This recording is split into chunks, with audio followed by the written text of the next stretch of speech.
Je roule depuis des jours à travers les panoramas surréels de Canyonlands et des lacs de sel. Les oiseaux repèrent pour moi les horizons et me guident à travers ces routes qui parfois ne mènent nulle part. Cette route-ci m'a conduit jusqu'au plateau de Pasungut. Et dans un magnifique lever de soleil, j'ai découvert une autre légende amérindienne.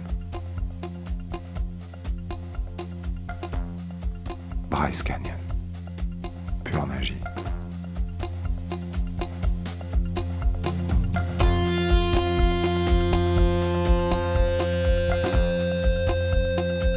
Ici, la nature m'a offert en spectacle un lieu magnifique, où l'eau, le vent et la glace ont taillé la roche de la manière la plus unique.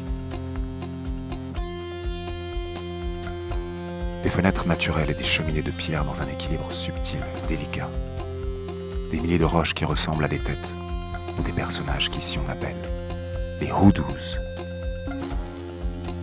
Perché à une altitude de plus de 2000 mètres, cet unique canyon, où les nuages glissent et dansent, nous rappelle que la terre jadis était recouverte d'eau. Un immense bassin marin rempli de toutes sortes de poissons. Et la légende, soudain, semble vraie. Avant que les humains ne peuplent la terre, existait le peuple de légende, les Towenanongwa. Le peuple de légende comptait beaucoup d'espèces. Des rats, des vautours, des requins, des serpents, des moutons, des chèvres même, et bien d'autres animaux. Ils avaient tous le pouvoir unique de se transformer en humains. Et bien qu'ils en avaient parfois l'apparence, ils n'étaient pas humains. Le peuple de légende eut très vite la réputation d'être un mauvais peuple. Ils consommaient bien plus que ce dont ils avaient besoin, et gaspillaient les ressources sans se soucier de ce que la terre même pouvait offrir en un temps donné. Le peuple de légende but toute l'eau, mangea tout ce qu'il put, sans jamais rien laisser aux autres animaux pour affronter les longs hivers. Le grand coyote, maître du chaos, observant le désastre et les conséquences de ce comportement, se remplit de colère et jeta un sort sur le peuple de légende. Il les transforma tous un à un en pierre. Et on peut les voir encore aujourd'hui. Certains sont debout, d'autres sont assis. Et on en voit quelques-uns allongés.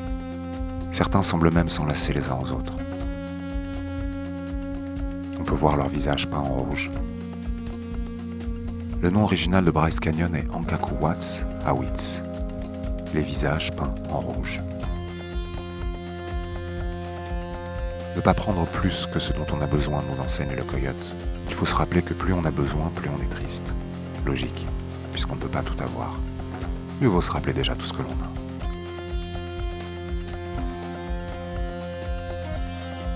Et je me rappelle un des oracles de la tribu des Apaches. Que le soleil t'apporte nouvelle énergie chaque jour. Que la lune te régénère la nuit. Que la pluie rince tes tourments. Que le vent souffle sa force en toi. Que tu puisses marcher le monde et reconnaître sa beauté tous les jours de ta vie.